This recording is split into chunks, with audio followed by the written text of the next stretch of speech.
नमस्कार, आप देख रहे हैं आर्या न्यूज। रुक करते हैं इस वक्त की कुछ खास और बड़ी खबरों की ओर।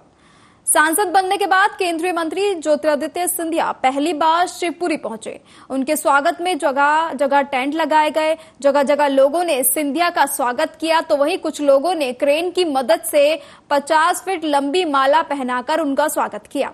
इसके बाद जैसे ही केंद्रीय मंत्री ज्योतिरादित्य सिंधिया मंच पर पहुंचे और जब वो जनता का हाथ उठाकर आभार जता रहे थे, तभी आंधी और बारिश से मुख्य कार्यक्रम के मंच का टेंट टूट गया। मंच पर सिंधिया भी मौजूद थे। टेंट गिरता देख ज्योतिरादित्य सिंधिया ने खुद को बचाया और उसके बाद में मौजूद दूसरे नेताओं ने ज्योतिरादित्य सिंधिया को पीछे पकड़कर हटाया और इसके बाद वे बमुश्किल संभले, जिसके बाद सिंधिया सुरक्षित बाहर निकलकर वाहन से निकल गए और इसके बाद क्षेत्र की बिजली सप्लाई बंद करवा दी गई, जिससे कहीं ना कहीं कोई करंट ना फैल जाए।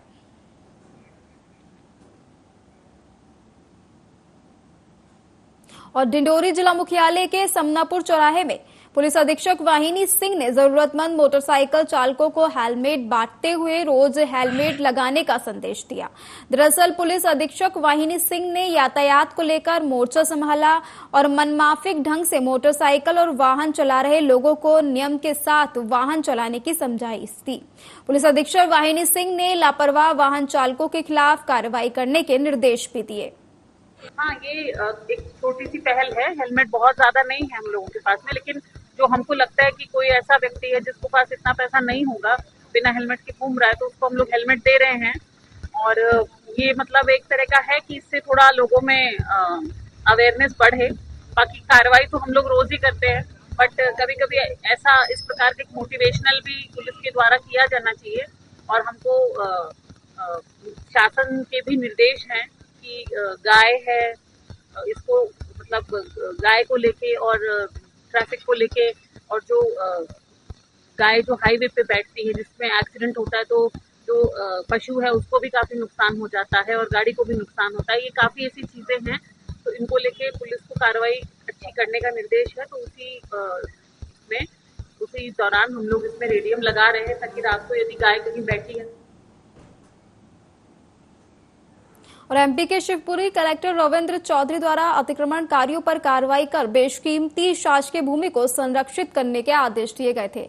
इसी कड़ी में अतिक्रमण का काला दंश झेल रहे बैराज के भूमाफियाओं पर प्रशासन की गाज गिर गई। बैराज में राजस्व के अमले ने 11 करोड़ की भूमि से अतिक्रमण मुक्त कराया।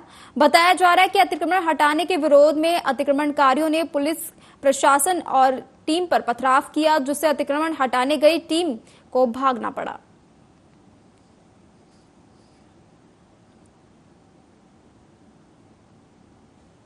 और एमपी के जबलपुर की मांडूताल थाना पुलिस को बड़ी सफलता हाथ लगी, जहां पुलिस ने 3 चोरों को गिरफ्तार कर करीब 10 चोरी की बड़ी वारदातों का पर्दाफाश किया। कंट्रोल रूम में अतिरिक्त पुलिस अधीक्षक सोनाक्षी सक्सेना द्वारा चोरी का खुलासा करते हुए बताया गया कि पुलिस को मुखबिर से सूचना मिली कि कुछ संदेही मांडूताल तिराहे के पास सोने के चांदी के जेवर सस्ते दामों में बेचने की बात कर रहा है।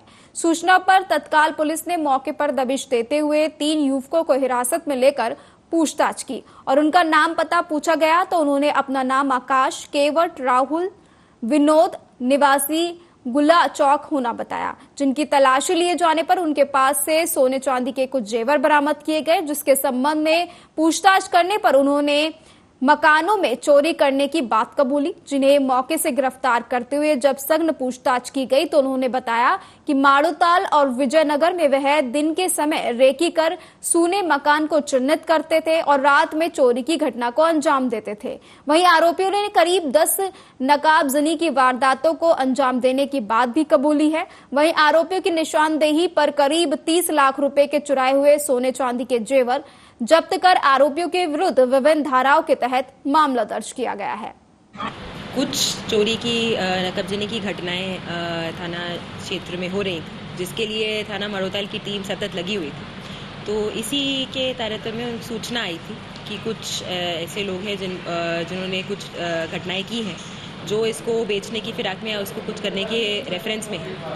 इसी सूचना पे इस पे काम करते हुए थाना की टीम गई थी और उन्होंने कुछ संदिग्ध व्यक्तियों से पूछताछ करके और उनको कुछ लोग मिले जिसमें और इन्वेस्टिगेट करके और जानकारी करके ये प्राप्त हुआ कि ये एक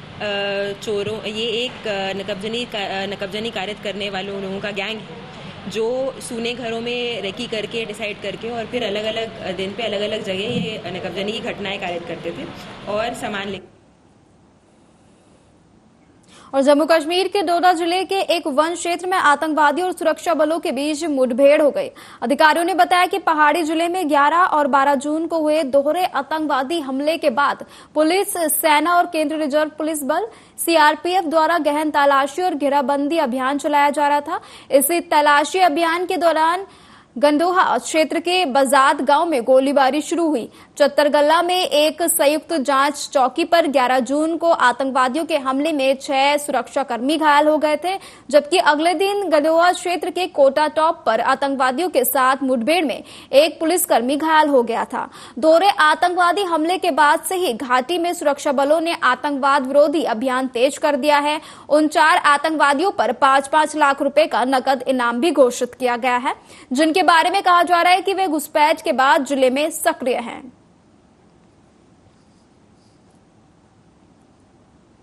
और कनाडा में नौकरी करने वाले छतरपुर के मोहम्मद रियाज की पत्नी आफरीन कुरैशी की डिलीवरी के दौरान हुई मौत से क्रिश्चियन अस्पताल प्रबंधन की बड़ी लापरवाही सामने आई है। विगत 5 मई 2024 को प्रसूता आफरीन कुरैशी की मौत के मामले में सीएमएचओ डॉक्टर आरपी गुप्ता द्वारा गठित टीम ने जांच के बाद अपनी प्राथमिक रिपोर्ट जिला प्रशासन को दी। जांच रिपोर्ट के हवाले से बताया गया है कि क्रिश्चियन अस्पताल में एक भी शिशु रोग विशेषज्ञ पदस्थ नहीं है। अस्पताल प्रबंधन सिर्फ स्टाफ नर्स के भरोसे संचालित हो रहा है और अस्पताल प्रबंधन मरीजों से पैसा वसूलने में लगा हुआ है। जिस दिन ये घटना जो है वो 4 मई 2024 की बात है। तब शाम के 7:30 बजे लगभग मरीज लोग आए हमारे पास और आने के बाद उन्होंने यहाँ पे एडमिशन लिया। जो प्रोसेस है, मैटरनिटी वार्ड में गए, उनका इलाज हुआ। और ये कहना कि डॉक्टर रूपा उस समय छुट्टी पे थी या नहीं थी, ये तो नहीं था। और हमारे यहाँ डॉक्टर, क्योंकि 2 गायनेकोलॉजिस्ट हैं, तो एक दिन एक डॉक्टर कॉल करता है, दूसरे दिन दूसरे डॉक्टर कॉल करते हैं। उस दिन डॉक्टर शैलेश का कॉल था और वो कैंपस में उपलब्ध थे, और इवन डॉक्टर रूपा भी कैंपस में उपलब्ध थी, जिनका निवास जस्ट हमारे अस्पताल के पीछे ही है। तो मेरा तीसरा बच्चा डिलीवरी के लिए था, तो इंडिया हम लोग वापस आए थे कि यहाँ तीसरा बच्चा डिलीवरी हो जाएगी, क्योंकि 2 बच्चे के साथ वहाँ केयर नहीं हो पा रही थी। तो यहाँ मिशन हॉस्पिटल में रेगुलर चेकअप करा रहे थे, कोई प्रॉब्लम नहीं चल रही थी। और 4 मई को लेबर पेन हुआ तो उनको एडमिट कराए।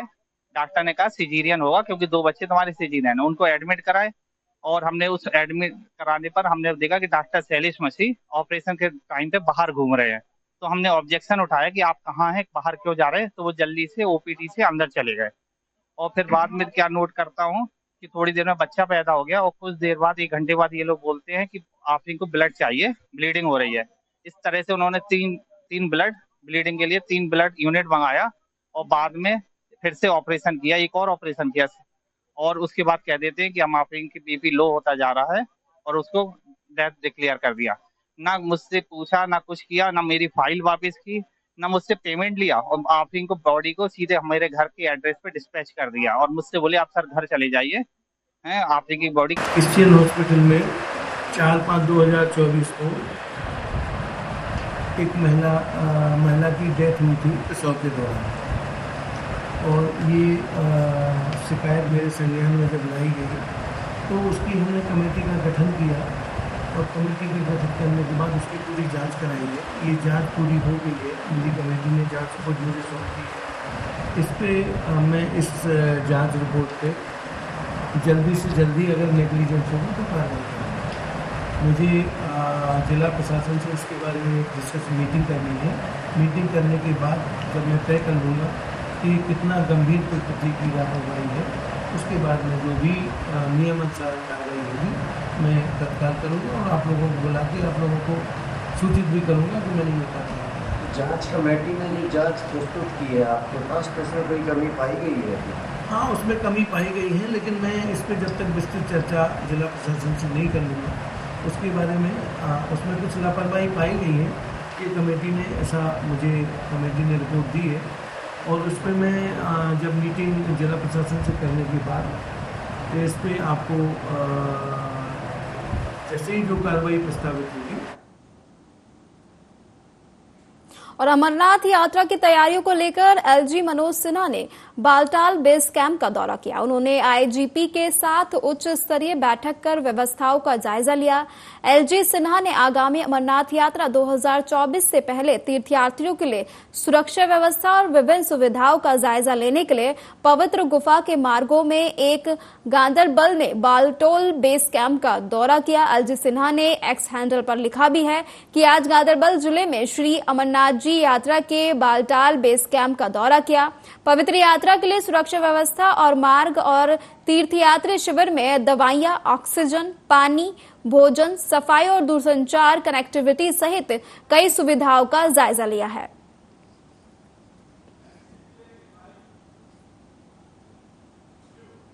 और बीजेपी विंग शोपियां ने गादीपोरा शोपियां में एक सार्वजनिक सम्मेलन और शामिल होने का कार्यक्रम आयोजित किया। जिला अध्यक्ष मोहम्मद यूसुफ भट्ट की देखरेख में बड़ी संख्या में लोग पार्टी में शामिल हुए। मोहम्मद यूसुफ ने लोगों के कल्याण के लिए पार्टी के अथक प्रयासों पर जोर दिया। उन्होंने आगामी विधानसभा चुनावों के लिए बीजेपी कश्मीर की तत्परता को दोहराया और कश्मीरी लोगों की जरूरतों को पूरा करने में पिछली सरकारों की कथित विफलताओं को उजागर किया, जिसके कारण उनके अनुसार आबादी के सामने महत्वपूर्ण चुनौतियां पैदा हुई। यूसुफ ने इन चुनौतियों से प्रभावी ढंग से निपटने और समुदाय के उत्थान के लिए जमीनी स्तर पर पार्टी की उपस्थिति को मजबूत करने की महत्वपूर्ण आवश्यकता पर जोर दिया। इस आयोजन ने स्थानीय मुद्दों पर चर्चा के लिए एक मंच प्रदान किया और पार्टी समर्थकों और समुदाय के सदस्यों के लिए एक रैली स्थल के रूप में कार्य किया। इस तरह की पहल पार्टी और मतदाताओं के बीच पुल बनाने, संवाद को बढ़ावा देने और सामुदायिक चिंताओं को प्रभावी ढंग से संबोधित करने में महत्वपूर्ण है। शोपियां में बीजेपी के प्रयास जनता के साथ जुड़ने और क्षेत्र के बेहतर भविष्य की दिशा में काम करने की उनकी प्रतिबद्धता को दर्शाता है।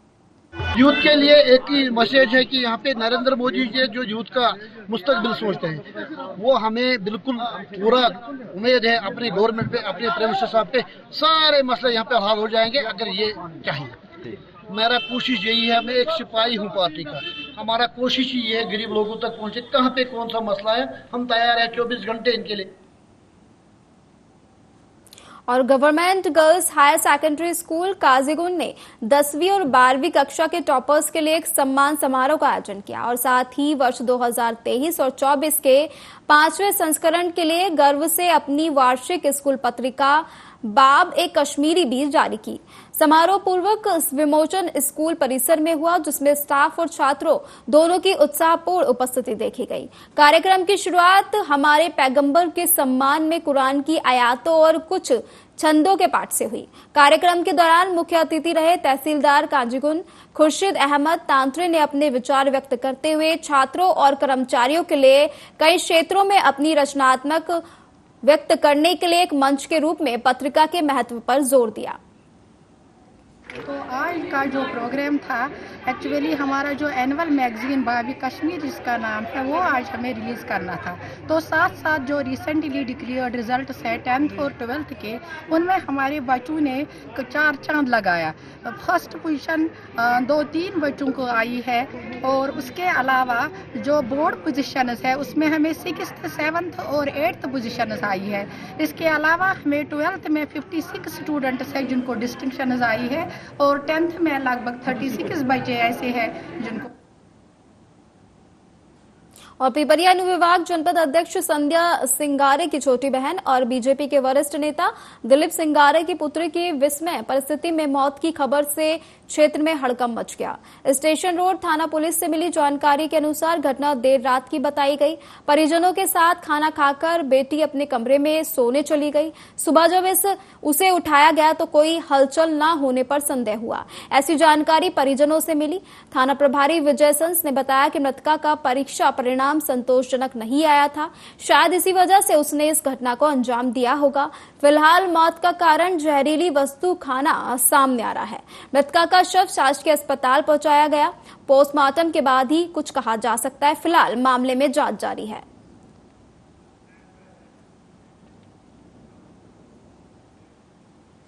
और आदिवासी बहुमूल्य विधानसभा बांगली के अंतर्गत आज भी ऐसे कई गांव हैं जो कि मूलभूत सुविधाओं से कोसों दूर हैं, जिन्हें स्वयं के खर्चे पर ही अपनी समस्याओं का समाधान करना पड़ रहा है। शासन में बैठे लोग सिर्फ चुनावी वादों तक सीमित रह गए हैं। चुनाव के दौरान नेता विकास के नाम पर बड़े बड़े वादे तो करते हैं, लेकिन चुनाव जीतने के बाद पलटकर भी नहीं देखते। जबकि बागली विधानसभा आदिवासी बहुमूल्य विधानसभा है, जिसके बावजूद भी यहाँ का आदिवासी समाज का आज भी मूलभूत सुविधाओं से कोसों दूर रहना आम बात है। हम बात कर रहे हैं देवास जिले की जनपद पंचायत बागली की ग्राम पंचायत मुकुंदगढ़ के गोपालपुरा गांव की, जो कि आदिवासी बहुमूल्य। यहाँ के ग्रामीण लंबे समय से क्षेत्र के जनप्रतिनिधि और प्रशासनिक सिस्टम से गोपालपुरा से चैनपुरा तक के मार्ग के पक्के निर्माण की मांग कर रहे हैं, लेकिन आज तक उनकी समस्या का समाधान नहीं हो पाया। चुनावी दौर में इन ग्रामीणों से वोट लेने के लिए नेता वादा तो कर जाते हैं, लेकिन बाद में 5 साल तक कोई भी नजर नहीं आता। ये कारण है कि हम पिछले कई सालों से रोड की समस्या को लेकर परेशान थे, तो गांव वालों ने शासन प्रशासन को अवगत कराया। शासन प्रशासन ने नहीं सुनी, तो फिर गांव-गांव से मतलब घर-घर से चंदा इकट्ठा करके रोड बनाने का निर्णय लिया। क्या समस्या क्या आ रही है यहाँ पर बारिश में? समस्या बारिश में बहुत समस्या आ रही है। यहाँ से 2 व्हीलर पे गाड़ी भी नहीं निकलती है, इतना कीचड़ हो जाता है कि स्कूल वाले बच्चे भी स्कूल नहीं जा पाते हैं। बहुत ही समस्या आती है कीचड़ वगैरह वगैरह। ये पक्का इसलिए नहीं बन पा रहा है कि पंचायत में भी कोई इतनी बड़ी कोई राशि नहीं आती है ताकि इतने लंबे जो पक्का सीसी बनवा सकते हैं। और रही बात यह है कि मुर्मीकरण के लिए कोई राशि नहीं है। और मेरे साथ इस बुलेटिन में इतना ही। तमाम बड़ी खबरों के लिए आप देखते रहिए आर्या न्यूज। नमस्कार।